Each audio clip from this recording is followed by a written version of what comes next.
I need your help to save my farm and many other farms. This farmer right here is a Trump voter who just found out that money he put into a program that he was told he was going to get back from the government has disappeared because of Trump's executive orders. He doesn't know when he's going to get the money. And if he doesn't get the money, he will lose his farm, is what he said. And I have a response from a Republican congressman when shown his problem that is absolutely abysmal. All that coming right up. First off, look at how excited this man is when he found out that he was approved for a government grant that would provide him the money he needs to invest in his farm. This is what the government is for. This is what the government is for. Donald Trump and Elon Musk are destroying this, but this is what it's about, helping people get ahead. Hell yeah! $25,000. We got water up here finally, so no more water trailers up here. We're gonna freaking water the cows automatically. We ordered the 13 waters to go across the farm and couldn't be more excited. Luckily, the NRCS is paying a portion of this on cost sharing, so we don't have to pay for the whole thing, but we still have like $10,000 out of pocket on this well, so that really sucks. But we're out here pretty good ways off the road and $25,000 pumping water at the top of the hill. Like I said before, if you guys have any questions on that cost sharing with NRCS, please let me know. I am happy to help.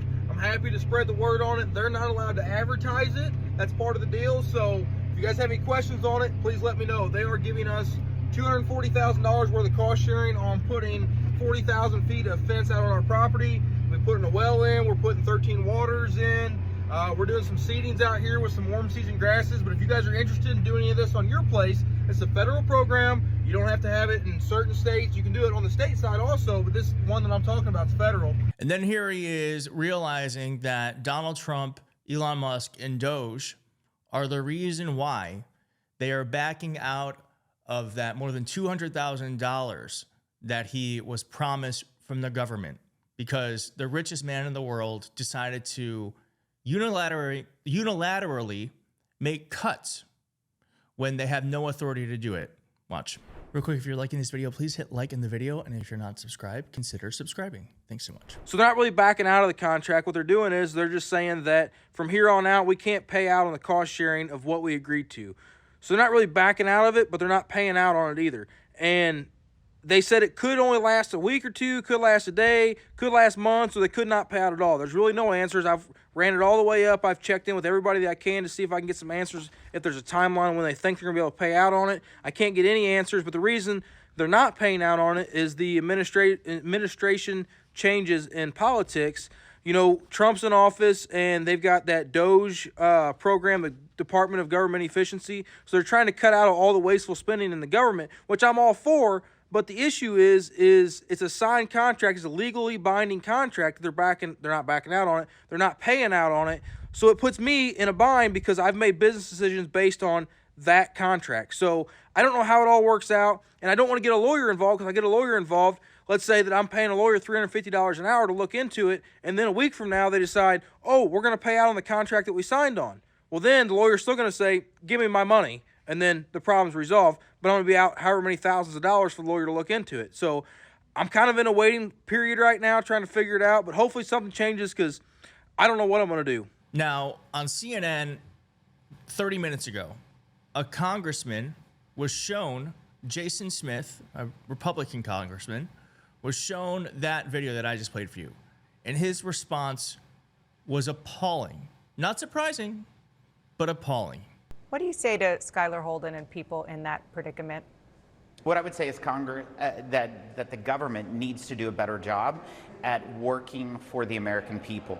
Too often, it seems like the American people's working for the government, and the whole purpose of freezing and putting a hold on everything right now is to review to make sure it's working the way that Congress and the executive is supposed to implement. It's unfortunate that this is the case. I've been talking with several farmers that have been experiencing this and trying to help guide them through this process. But it's all going to work out. Right now, it's a little bit disruptive, but that's what this administration promised whenever they were coming to Washington. So when they would be disruptive and look at ways to make the government more efficient and working for the people. So all right.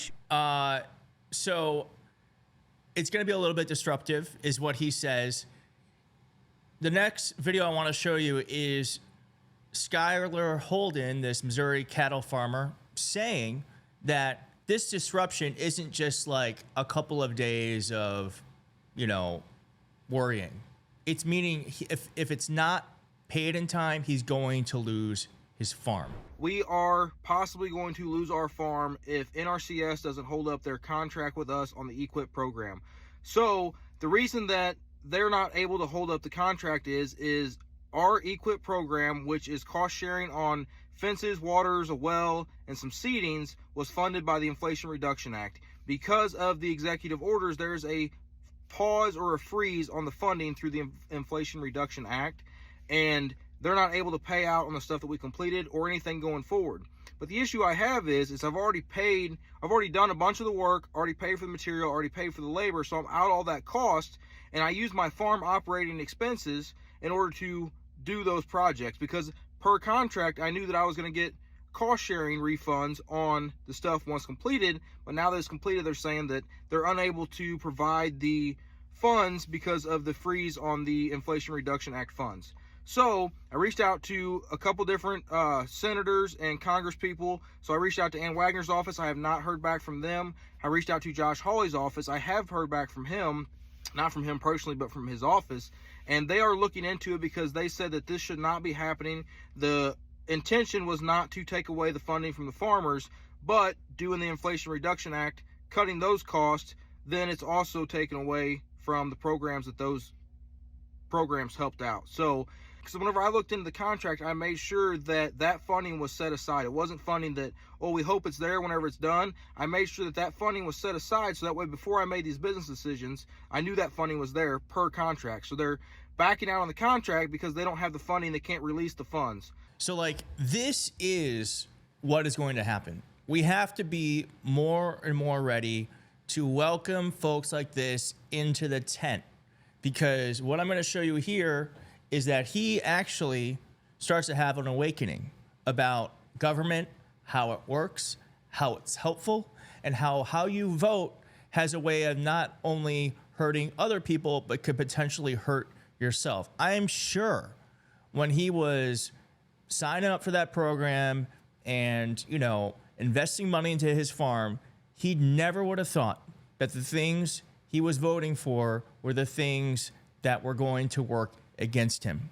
And so it really is a thing, as he's going to say here, that when you are affected by something, it has a way of making you more aware of what you're voting for than when it's abstracted about hurting other people. But I'm not going to lie to you. I wouldn't have had these conversations if it wouldn't have affected me.